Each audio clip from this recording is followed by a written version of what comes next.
할렐루야. 12월 첫 주일을 맞이했습니다. 한 해의 마지막 달입니다. 여러분에게 어떤 의미가 있는지 모르겠습니다. 1년 12달 중에 1월 연초라고 하는 시간도 참 우리에게 특별한 의미가 있지만, 또 벌써 이렇게 연말의 시간을 맞이한 또 이 12월을 우리가 또 맞이하면서 참 지난 11달 동안 하나님께서 우리 개인과 또 가정과 교회를 지켜주시고 여기까지 우리와 함께 하신 하나님을 찬양하지 않을 수 없습니다. 이후의 모든 삶도 하나님께서 선하게 인도하실 것을 믿습니다. 그 소설 오해리의 마지막 입새라고 하는 소설이 있죠. 그 마지막 입새, 어찌 보면 12월의 시간이 그 마지막 입새처럼 달랑달랑 그냥 한입 매달려 있는 것처럼 여겨질지 모르겠습니다. 그러나 그 마지막 입새가 병들어 죽음을 기다리며 누워있던 그 주인공에게 그 마지막 입새는 희망이고 꿈이고 또 내일을 바라보는 그런 삶의 이유와 목적이었던 것처럼 우리가 맞이한 이 12월의 한 달도 10년을 바라보는 희망이 됐으면 좋겠고, 또 이 새해가 우리에게 이 12월이 우리에게 큰 축복의 통로가 되기를 바랍니다. 우리가 천국에 가면 하나님이 묻지 않는 것이 있다고 합니다. 여러분 궁금하시죠? 우리가 천국 가면 우리가 하나님 앞에 물어보고 싶은 것도 있어요. 우리가 천국 가면 누구누구를 만나게 될 텐데, 내가 누구를 만나면 뭘 물어봐야지. 아담을 만난다면 뭘 물어볼 거야. 모세를 만난다면 뭘 물어볼 거야. 이런 생각을 우리가 신앙생활하면서 한 번쯤 하게 됩니다. 그런데 우리가 묻는 것이 아니라 하나님이 묻지 않은 것이 있답니다. 그것은 바로 너는 어느 교회 다녔느냐 라고 하는 거 묻지 않는다는 거예요. 이것은 상징적인 의미일 수도 있는데, 우리가 이 땅에서 어떤 출생, 배경, 학력, 세상의 어떤 지위, 신분 이런 것들을 묻지 않는다는 거예요. 그러면서 유일하게 하나님이 우리에게 분명히 묻는 게 있답니다. 묻는 게 없기도 하고 묻는 게 있기도 하는데, 분명한 한 가지 묻는 게 뭔가 하면 너는 교회였느냐 하고 묻는다는 거예요. 하나님은 저와 여러분이 은혜제일교회를 다니다가 왔는데요, 서울에 큰 교회를 다니다가 왔는데요, 그리고 어떤 교회를 내가 다니다가 왔는데요, 어느 교회를 다녔느냐고 하나님이 묻지 않는데, 하나님이 유일하게 묻는 한 가지, 너는 세상에서 교회였느냐 라고 묻는다는 겁니다. 여러분 한 사람 한 사람이 교회라고 하는 사실을 여러분 아시나요? 우리는 교회하면 자꾸 건물을 생각합니다. 그래서 일반 사람들도 교회하면 외형적으로 보여지는 건물을 교회라고 착각합니다. 근데 건물로 우리가 이해할 때는 예배당이라고 하는 이름으로 불려져야 됩니다. 근데 원래 교회라고 하는 이 이름은 헬라어로 에클레시아라고 해서 불러냈다 라고 하는 뜻이에요. 다시 말하면 예수 그리스도를 주로 고백하는 사람들의 모임이 교회가 되는 것이죠. 그러면서 우리가 신약 성경을 보게 되면 예수님께서 아주 중요한 가르침을 주는데, 구원받은 여러분 한 사람 한 사람이 교회라는 거예요. 그래서 우리는 단순히 육체의 고깃덩어리로 살아가는 존재가 아닙니다. 예수님을 마음속에 모신 사람들은 여러분 한 사람 한 사람이 교회라고 하는 사실을 알아야 되고, 교회로서 살아간다라고 하는 이 사실은 우리에게 이 땅에서 우리가 어떻게 살아야 되는가라고 하는 아주 중요한 신앙적인 질문과 삶의 이유와 목적을 우리에게 던지는 것입니다. 고린도전서 3장 16절에서 분명히 말씀하고 있죠. 너희 몸은 하나님의 성전인 것과 하나님의 성령이 너희 안에 거하시는 것을 너희가 알지 못하느냐. 우리 몸은 바로 하나님의 성령이 거하시는 전일 뿐만 아니라 그리스도의 몸의 일부분이라는 거예요. 그러면서 저와 여러분은 예수 그리스도를 중심으로 해서 하나하나의 몸이 큰 덩어리의 모양을 만들어가는, 이것을 우리가 이 땅에서 하나님 나라라고 이렇게 표현을 하는데, 저와 여러분은 하나의 교회로서 이 땅에 존재하는 것이고, 교회로서 과연 우리는 하나님의 거룩성을 드러내고 있는가? 우리는 교회로서 하나님이 원하시는 그 교회의 본질적 사명을 여러분의 몸을 통해서, 여러분의 삶을 통해서 살아가고 있는가라고 하는 사실을 우리는 생각해야 되는 것입니다.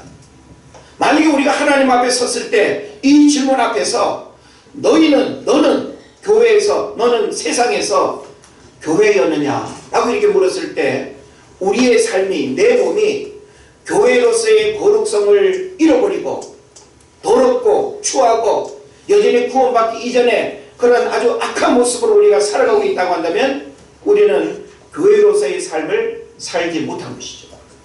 이것은 우리에게 대단히 중요한 질문이 된다라고 하는 사실을 여러분 알아야 됩니다.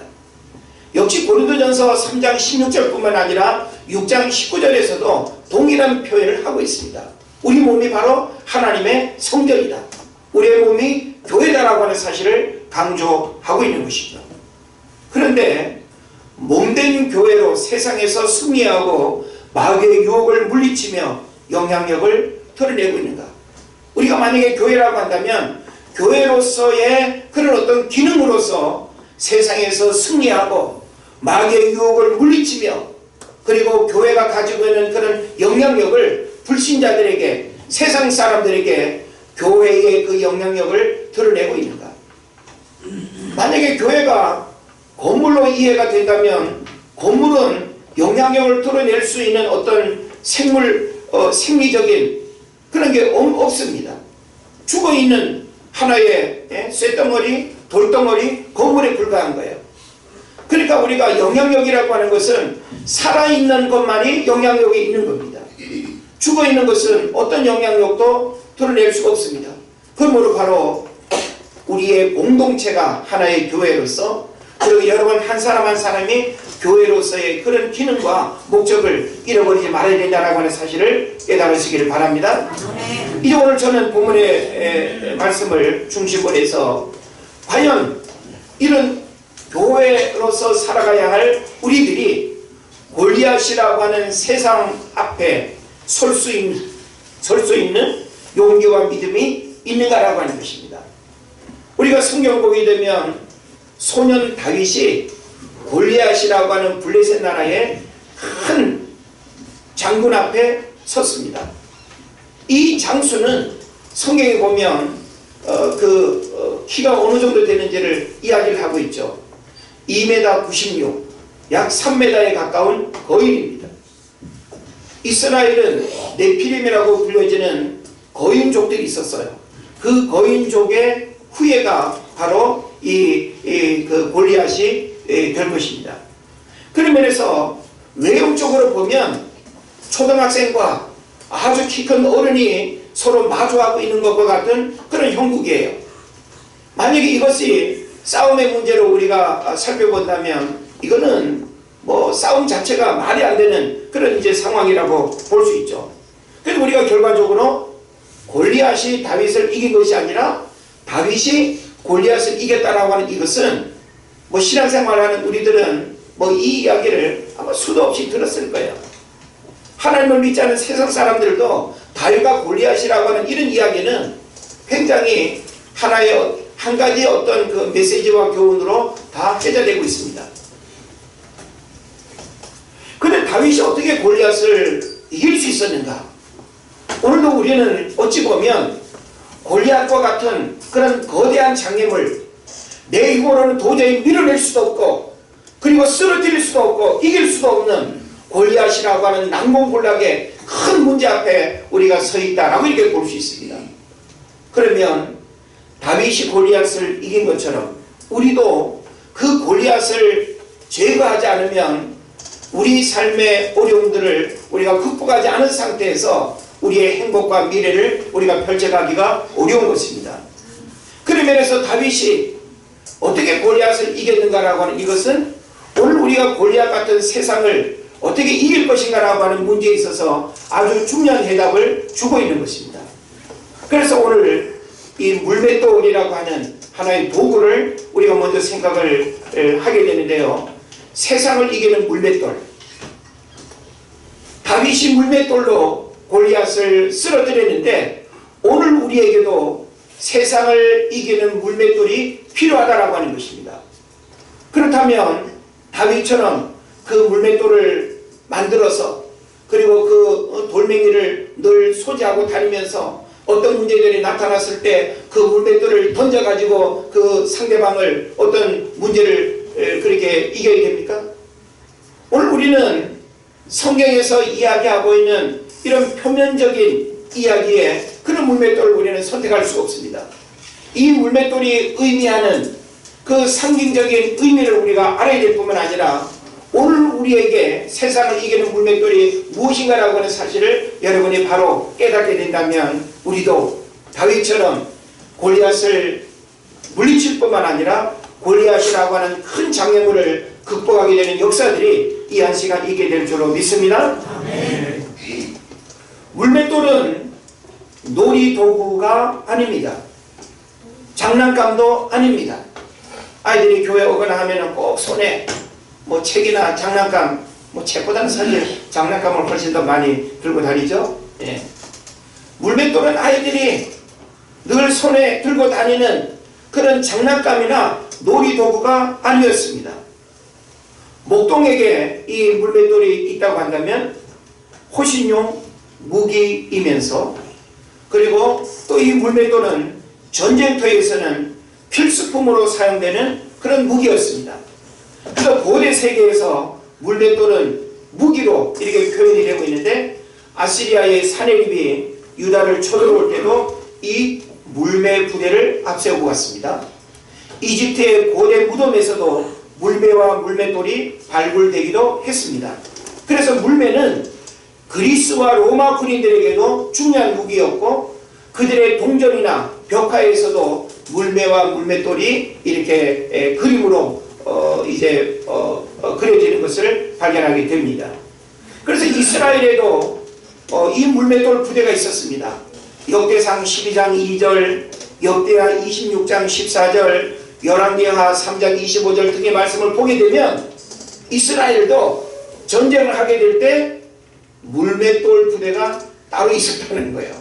그래서 물맷돌을 잘 던지는 그런 사람들이 부대로 만들어져 가지고 전쟁이 일어나게 되면 이 물맷돌 부대가 먼저 전면에서 이 물맷돌로 이제 상대방을 공격하는 그런 이제 무기 체계였다는 것이죠. 그래서 지금도 팔레스타인에서는 이스라엘에게 저항하거나 데모할 때 이 물매를 사용하기도 합니다. 우리나라도 뭐 물매는 아니지만 뭐 새총으로 표현되어지는 거기 뭡니까 쇠 알을 이렇게 쏴가지고 그거 맞으면 거의 치명적입니다. 그러니까 그 정도로 이 물맷돌은 200m 떨어진 곳의 목표물을 명중시킬 정도였고 400m까지 날아갔다고 합니다. 화살보다 파괴력이 강하고 갑옷을 입었을 경우에 화살을 뚫지는 못하지만 돌은 충격을 주어서 죽일 수도 있었다는 것이죠. 그리고 시속 70에서 80km 정도의 속도로 빠르게 날아가는 것, 이게 바로 물맷돌이 가지고 있는 괴력이라고 해야 될까요? 그런 힘이 되는 겁니다. 자, 그런데 다윗은 골리앗 앞에 나아갈 때 물맷돌 몇 개를 준비했어요? 성경에 보면 5개를 준비했다고 합니다. 한번 따라합시다. 물맷돌 5개. 자, 근데 지금 블레셋을 대표하는 그 군대의 장수는 누군가 하면 골리앗이에요. 옛날에는 와 하면서 서로 그냥 이쪽의 군대와 저쪽의 군대가 같이 이렇게 싸우는 것이 아니라 이쪽 군대를 대표하는 장수 하나, 이쪽 군대를 대표하는 장수 하나가 나와가지고 서로 겨루기를 하는 거예요. 그러면서 승패를 결정짓고 더 많이 피 흘리지 않는 그런 방법을 선택했다는 거예요. 그래서 블레셋을 대표하는 2m 96cm 거의 3m 육박하는 골리앗이 떡 나타나니까 이 골리앗을 능가할 만한 장수가 이스라엘에는 없는 거예요. 야 이놈들아! 이길 테면 한번 나와봐라! 하면서 산을 쩌렁쩌렁 울릴 만큼의 그 골리앗의 몸통과 그 목소리가 엄청나지 않겠습니까? 그리고 그 목소리만 들어도 이스라엘 이 군대들은 사시나물 떨듯이 떨고 쫄고 두려워할 수밖에 없는 거예요. 그때 다윗은 군인이 아니었습니다. 아버지의 심부름으로 그 전쟁터에 나가 있는 형들의 상황을 알아보고 그리고 양식을 형들한테 갖다 주라고 그 일로 그 전쟁터에 잠시 간 거예요. 근데 상황을 보니까 이스라엘 군대들이 쫄고 있고 두려워 떨고 있고 전쟁의 상황은 완전히 블레셋에 잡아먹힐 만한 그런 어떤 상황이 됐던 겁니다. 그런데 이 다윗이 이 상황에서 앞에 여러 가지 이야기들을 여러분이 읽어보시고요. 골리앗 앞에 이 다윗이 나아갑니다. 물맷돌 5개를 준비를 해서 나가는 거죠.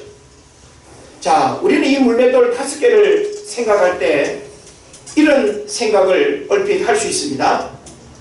몇 개를 실수하더라도 5개 중에 하나라도 맞히면 다행이라는 생각.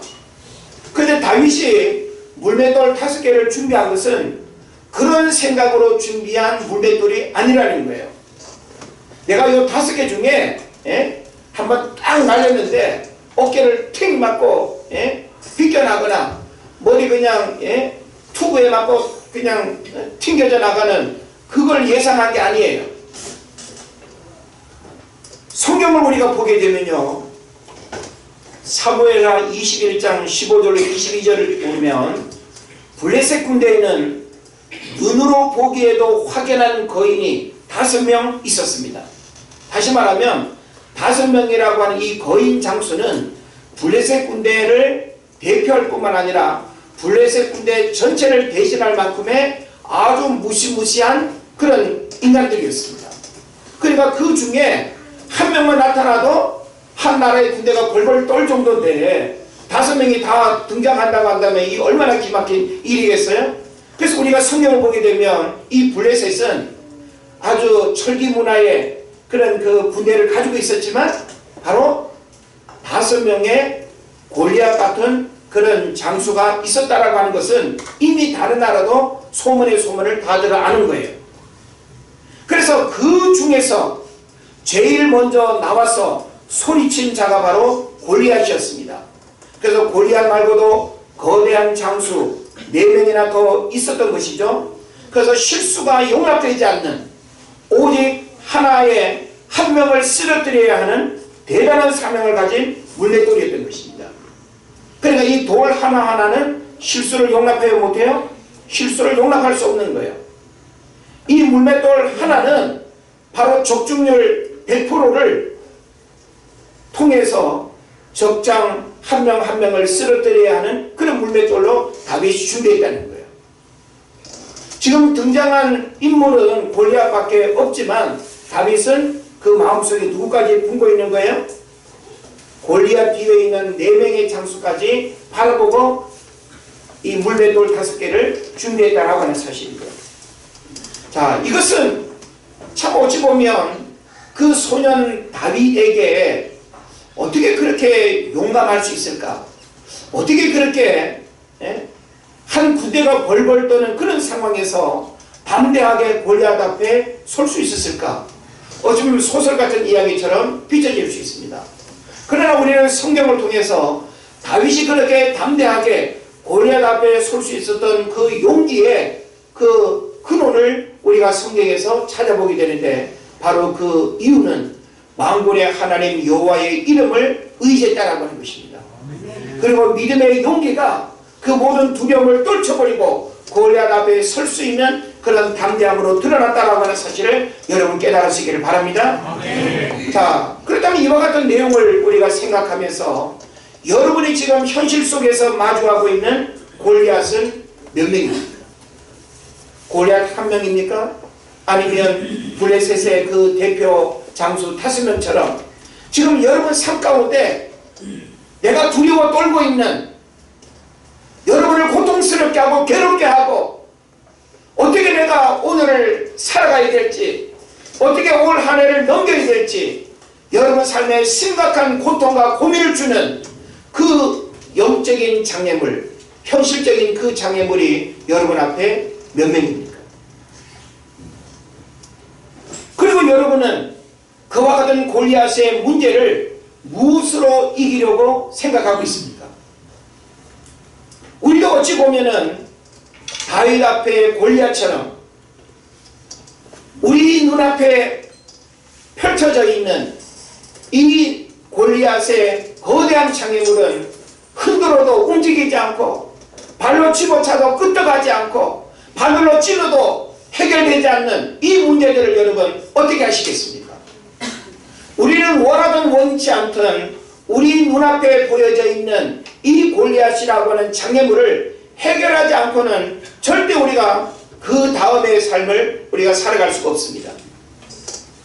우리는 이 골리앗의 이 문제를 눈앞에 내버려 둔 채 어떤 미래의 일들을 우리가 펼쳐나갈 수가 없다라고 하는 사실이죠. 그리스도인은 골리앗 같은 세상을 이길 물맷돌이 있어야 됩니다. 다윗이 골리앗을 물맷돌로 이긴 것처럼 우리도 나를 에워싸고 있는 이 심각한 골리앗의 장애물을 해결할 수 있는 그 물맷돌이 우리에게 있어야 된다는 거예요. 그렇다면 여러분이 지금 이겨보려고 나름 애쓰고 나름 그 골리앗을 무너뜨리려고 여러분이 지금 준비하고 가지고 있는 그런 무기가 무엇입니까? 여러분 무엇으로 여러분 눈앞에 있는 이 골리앗을 무너뜨리려고 하십니까? 오늘 많은 사람들이 자신이 가진 그 물맷돌을 무엇으로 표현하는가 하면 내가 그렇게 세상에 경험이 많잖아. 산전, 수전, 육해공 다 그냥 경험했다고 생각하죠. 인생의 경험으로 나는 내 인생의 모든 문제를 해결할 수 있다고 생각하는 그런 사람들이 있습니다. 그런데 여러분 우리 인생에 50년, 60년, 70년 살아온 그 경험으로 여러분 인생의 난공불락을 해결했습니까? 질병의 문제를 해결했습니까? 마음의 우울과 좌절과 실패와 두려움과 그런 부분들을 인생의 경험으로 해결이 되느냐라고 하는 것입니다. 안 됩니다. 그리고 또 오늘날 많은 사람들은 남다른 지식이 내 인생의 골리앗을 물리칠 수 있다고 생각합니다. 특별한 전문 지식, 유학을 다녀서 남들이 알지 못하는 그 특별한 지식을 가지고 있으면 그 지식이 내 인생의 수많은 골리앗을 해결할 수 있다고 생각합니다. 그러나 오늘날 우리들 주변에 석박사, 전문 지식을 가진 사람들도 인생의 깊은 수렁에서 헤어나오지 못하고 그 인생의 장애물들을 해결하지 못하고 괴로워하고 절망하는 사람들이 얼마나 많이 있는지 모르는 것입니다. 그런 면에서 결코 우리는 세상 사람들이 부여잡고 있는 물맷돌, 경험이나 지식이나 학력이나 물질이나 사람이나 배경이나 혹은 남다른 어떤 체력을 가지고 있는 그 건강의 자신감, 그것이 우리 인생의 모든 문제들을 해결하지 못한다는 것입니다. 그럼 오늘 우리가 선택해야 할 물맷돌이 무엇이냐라고 하는 고민을 새롭게 할 수밖에 없죠. 우리는 지금까지 이것이 내가 세상을 이길 물맷돌이라고 생각했습니다. 내가 이것만 부여잡고 있으면, 내가 이것만 가지고 있으면 내가 내 앞에 모든 골리앗의 문제를 해결할 수 있다고 그렇게 생각을 한다는 것이죠. 내가 가진 물맷돌보다 먼저 하나님의 은혜가 원수를 향해 쏘아지도록 해야 합니다. 나의 물맷돌에 하나님의 은혜가 함께하여 해야 원수를 이기고 세상을 이길 수 있습니다. 어떤 사람에게 하나님의 은혜가 임합니까? 오늘 우리가 성경을 보게 되면 다윗은 사람으로부터는 주목받을 수 없는 사람이었어요. 작았고 나이도 어렸고 외모도 볼품이 없었고 무슨 싸울 만한 어떤 무기나 힘이나 그런 강인함이 전혀 없는, 백도 없는, 그러니까 이 다윗은 우리가 그의 어떤 현실과 환경과 어떤 외형을 보면 다윗이 골리앗을 이길 수 있는 어떤 조건도 없었다는 것이죠.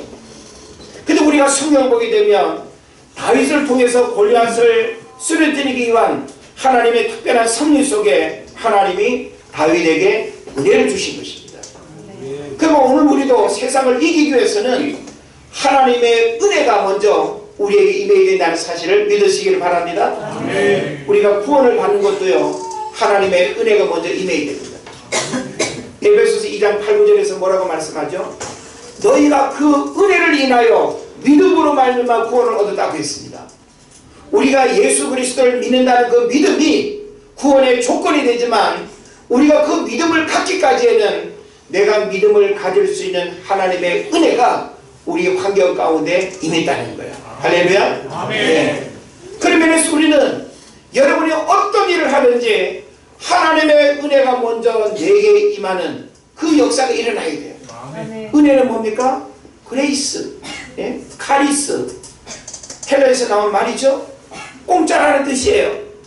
내가 노력하고 땀 흘리고 대가를 지불해서 얻는 것이 아니라 나는 아무 능력이 없고 내가 가진 것과 내가 할 수 있는 게 없지만 다윗처럼 자랑할 거 아무것도 없고 내가 가진 거 아무것도 없지만 하나님께서 우리를 붙드시고 하나님께서 우리에게 은혜를 주셔서 우리를 통해서 역사하시면 우리의 삶이 보석처럼 빛나는 역사가 일어나게 될 줄을 믿습니다. 아멘. 그러므로 우리는 하나님의 은혜가 내 삶 가운데 임하기를 간절히 하나님 앞에 기도하고 소원해야 됩니다. 아멘. 그래서 우리가 성경을 보게 되면 어떤 사람에게 하나님의 은혜가 임하는가라고 하는 이 원리를 깨달아야 되는데 어떤 사람에게 하나님의 은혜가 임할까요?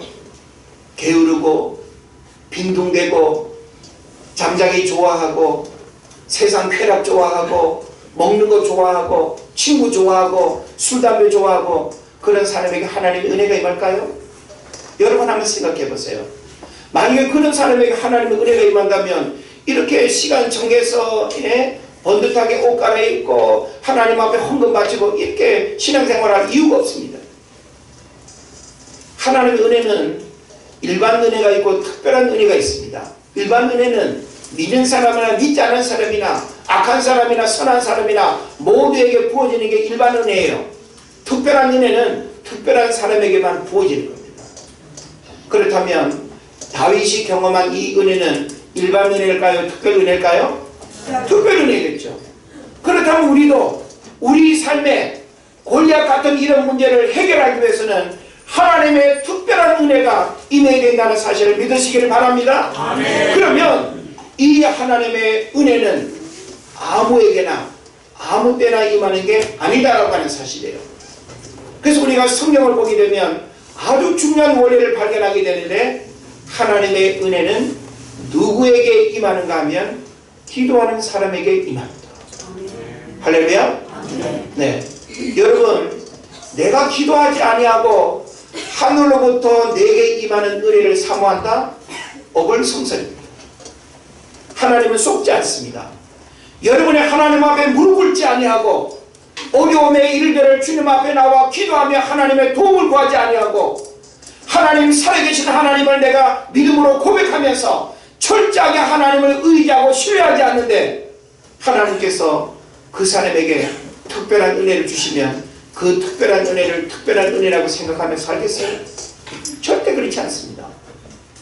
저는 여러분이 아무리 힘들고 어려운 상황 속에 있을지라도 목숨 걸고 기도하고 기도 외에는 답이 없다는 그런 믿음을 가지고 무릎으로 하나님 앞에 나아갈 때 하나님께서 기도하는 자의 삶에 하나님의 은혜가 부어지는 겁니다. 할렐루야. 아멘. 그러므로 기도는 영적인 도전이고 모험이고 그리고 기도는 대가를 지불하는 영적인 노동과 같습니다.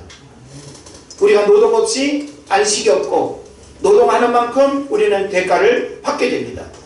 여러분이 하나님 앞에 기도하면 하나님은 우리에게 은혜를 부어주신다라고 하는 사실이죠.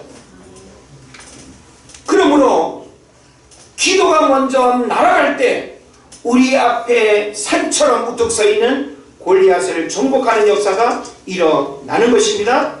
그래서 이 다윗은 인간적인 의지나 흔히 우리가 호기, 객기라고 이야기하는 그런 어떤 쓸데없는 열정과 그 의지를 가지고 골리앗 앞에 서는 게 아니에요. 여러분이 지금 그 상황을 성경 속의 이야기로 들으니 그렇지, 여러분이 골리앗 같은 그런 볼품없는 그런 어떤 작은 10대 소년이 거의 3m 육박하는 완전 무장한 그 거인 앞에 선다라고 할 때 두려워 떨지 않은 사람이 있습니까? 예? 이건 말이 안 되는 거예요. 그런데 어떻게 다윗이 그 모든 두려움을 떨쳐버리고 담대하게 그 골리앗 앞에 설 수 있었느냐? 이것은 그의 믿음의 내공이 있었다는 거예요. 할렐루야. 믿음의 내공이라고 하는 것은 기도의 내공이고, 철저하게 하나님으로 무장하고 하나님의 영으로 충만한 그 다윗은 죽음도 두렵지 아니하고 세상도 두렵지 아니하고 골리앗도 역시 두렵지 않는 그런 영적인 담대함을 갖게 된다는 것입니다. 우리가 기도하면 세상이 커 보이는 것이 아니라 세상이 작아 보입니다. 할렐루야. 네. 우리가 기도하면 골리앗이 크게 보이는 것이 아니라 골리앗이 작아 보이는 거예요. 예? 우리 아이들 그 동화 그런 거 있지 않습니까? 예? 어느 날 그냥 딱 변신했는데, 예? 완전히 그냥 더 작아지는. 그러니까 기도가 가지고 있는 그 능력이 얼마나 놀라운 거라고 하는 사실을 우리가 알아야 된다라고 하는 것입니다. 기도하면 하나님은요, 세상을 이길 힘을 주시고 영적인 담대함을 주시고 문제 앞에 쫄고 두려워하는 것이 아니라 그 문제가 아무것도 아니다라고 하는 그런 마음을 가지고 문제를 도전하고 문제를 극복할 수 있는 힘을 하나님이 주신다는 사실을 믿으시기를 바랍니다. 아멘. 기도는 문제를 해결하기 전에 먼저 나를 변화시키고 담대하게 합니다. 문제를 극복할 수 있는 힘, 담대함은 내 안의 두려움을 떨쳐버려야 되는 것이죠. 이 두려움은 바로 하나님을 믿는 믿음과 기도로 극복하게 된다는 것입니다. 그래서 소년 다윗은 목동 시절부터 부모는 나를 버렸고 부모는 있으되 형제는 있으되 홍길동처럼 호구호영하지 못하는, 그래서 그 당시 사회적으로 가장 신분이 낮은 천한 그 일이 뭐였는가 하면 목동이었습니다. 왜 부모가 있고 형들이 7명이나 있는데 그 막내둥이 다윗을 왜 목동 양치는 그 일로 내버렸겠어요? 그는 자식처럼 생각하지 않았다는 거예요. 이거는 부모 형제로부터 버림받은 그 처참한 현실의 고통 속에서 다윗은 누굴 찾았을까요? 하나님을 찾았고 하나님을 의지했고 사람과 만날 수 없지만 하나님과 영적으로 교통하는 그런 은혜가 있었다는 사실을 믿으시기를 바랍니다. 그래서 오늘 시편 27편을 읽었죠? 1절, 2절, 14절을 한번 여러분 보십시오. 뭐라고 다윗이 고백하고 있나요? 시편 27편은 다윗의 시예요. 이 다윗의 시에서 다윗이 뭘 이야기합니까? 여호와는 나의 위치요 나의 구원이시니 내가 누구를 두려워하리요? 여호와는 내 생명의 능력이시니 내가 누구를 두려워하리요? 할렐루야. 아멘. 네.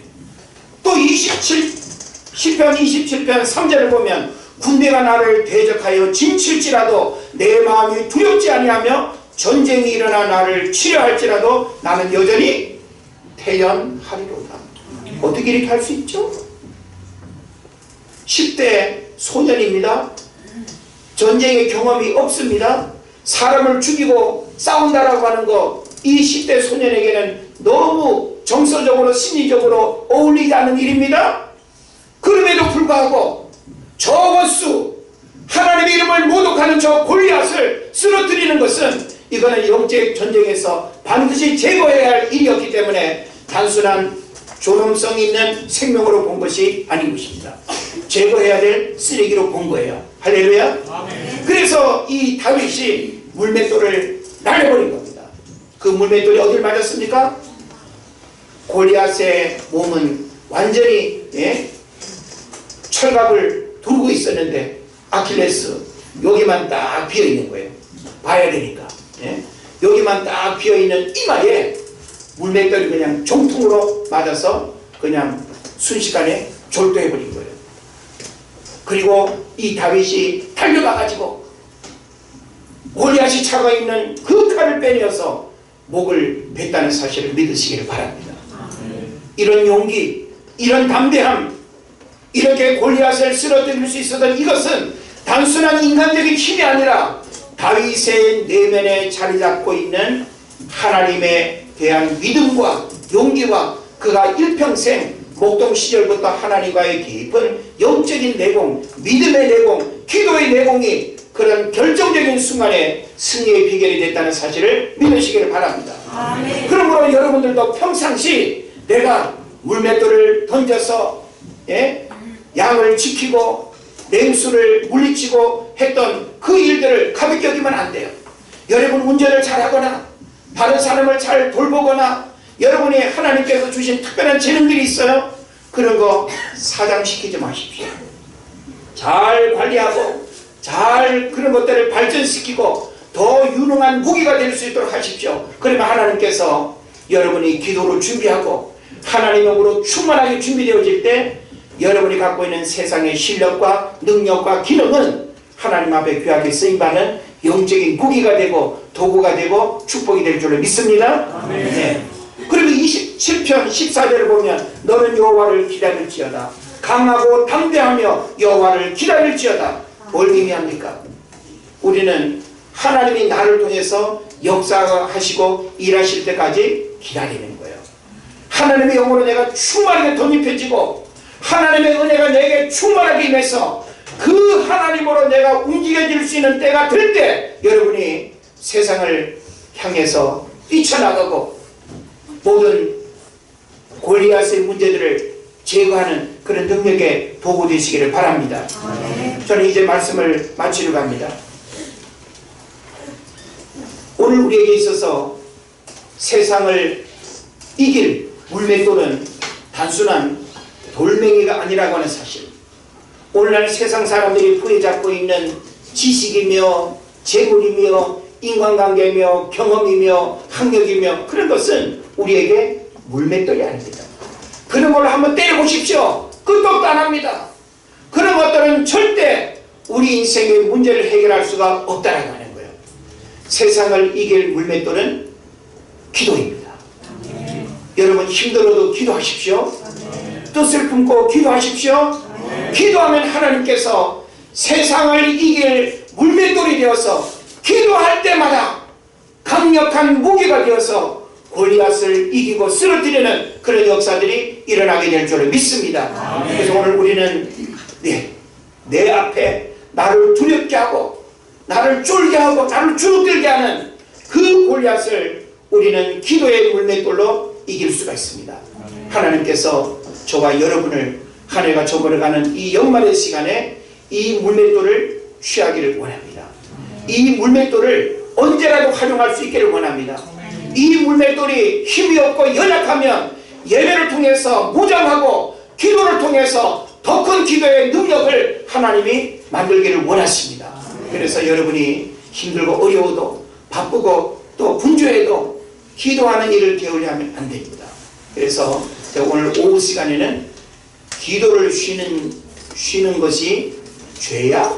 라고 하는 우리가 질문을 던질 수 있는데, 기도를 하지 않고 기도를 쉬는 게 과연 죄일까 죄가 아닐까 궁금하시면 오후 시간 나오십시오. 그래서 오늘 우리의 신앙에 기도가 주는 영적인 유익과 축복들을 여러분이 경험할 수 있기를 바라고, 세상을 이기는 물맷돌은 오늘날 우리에게 다른 것이 아니라 바로 기도다라고 하는 사실을 믿으시고 다윗의 그런 승리가 여러분의 승리가 되기를 주의 이름으로 축원을 드립니다.